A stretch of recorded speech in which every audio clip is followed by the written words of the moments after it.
What if one of the biggest drivers of inflammation, poor recovery, accelerated aging, blood sugar issues, and even heart disease wasn't a vitamin deficiency, but a glycine deficiency? Now, glycine helps regulate inflammation, supports collagen and joints, your skin, gut health, blood sugar balance, and detoxification. And according to Yale-trained biochemist Dr. Brind, it may even act like your body's natural blood thinner and trigger lock for your macrophages. Inflammation is not a normal response to injury.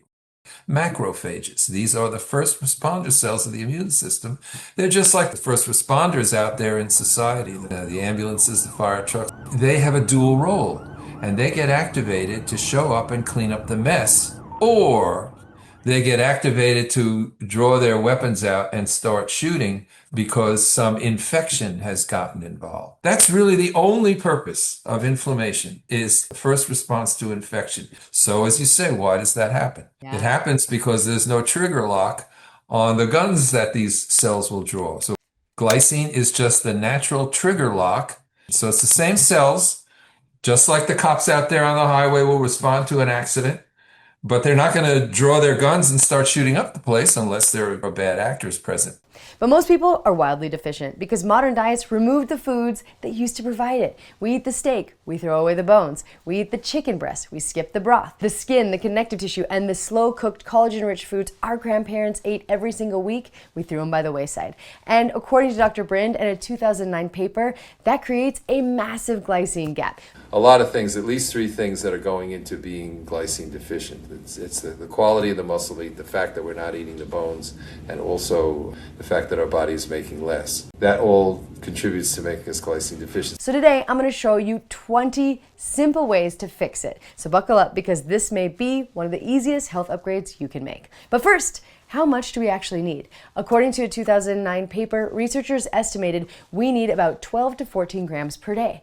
But your body only makes about 2.5 to 3 grams per day, which leaves a gap of roughly 10 grams per day that should come from food. And most people aren't even close. So here are 20 simple ways to fix it. Number 1, add bone broth protein powder to your morning coffee. Now this is what I do every single day. 1 to 2 scoops in coffee, water, or milk. I prefer hot, but you can also do cold. Now every third amino acid in collagen is glycine, which is the main ingredient in our bone broth protein powder. So with 13 to 15 grams, it's 2.5 to 3 grams per serving, or 5 to 6 if you use 2 scoops, which I do almost every day, 1 caramel and 1 chocolate. Now ours is made from grass-fed and finished bones and water, so it's a very clean, low processed product, but you can also use collagen too. It's often more processed and made from hoods or hives rather than bones, but it can work.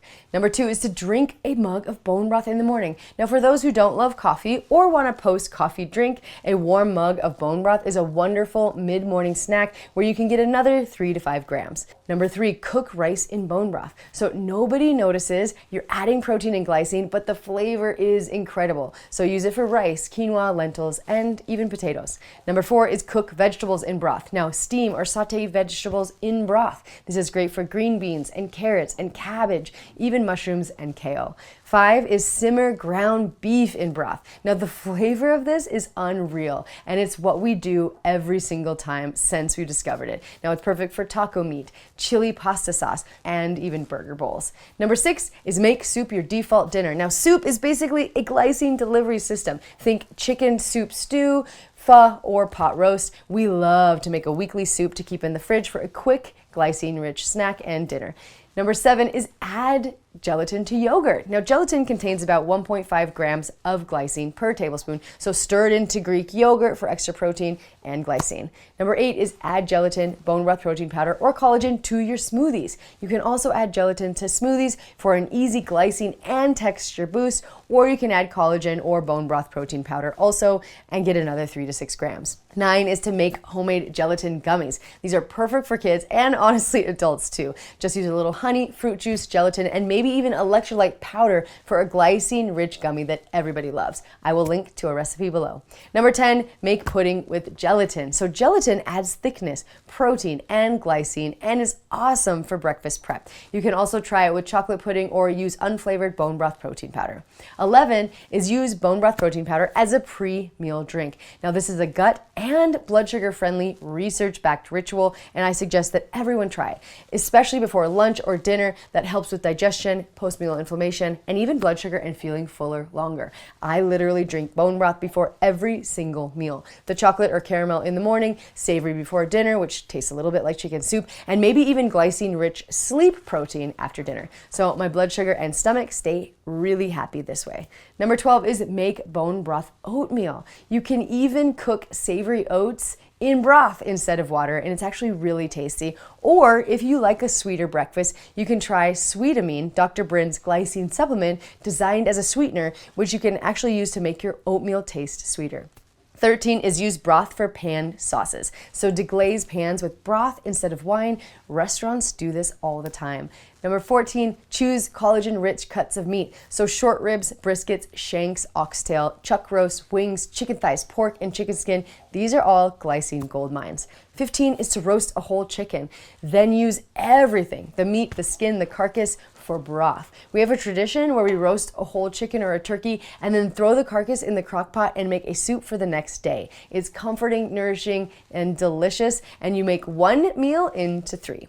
Number 16 is to save your bones. Don't throw bones away. Freeze your chicken bones, your steak bones, your marrow bones, and then make broth later, just like your grandma did. Number 17, add bone broth to mashed potatoes. This can make them creamier with a better flavor and an upgraded amino acid profile. Number 18 is use glycine nightcap. So research has shown 3 grams of glycine before bed can improve sleep and next day alertness. So try my before bed nighttime ritual of warm broth, which is glycine rich, using our bone broth protein powder or even our new sleep protein. This is going to support sleep, recovery, and a calm nervous system. 19 is make bone broth ice cubes. So you freeze concentrated broth into cubes and then throw them into your soups, your sauces, your ground beef, your sauteed veggies. This is just a lazy genius move. And number 20 is to make glycine-rich desserts. So we have so many glycine-rich dessert recipes on our website, and my favorite is our salted caramel pecan bar recipe. They are to die for, and they're made from whole food ingredients. The whole family will love them, and you'll be getting your glycine. So check it out with the link below.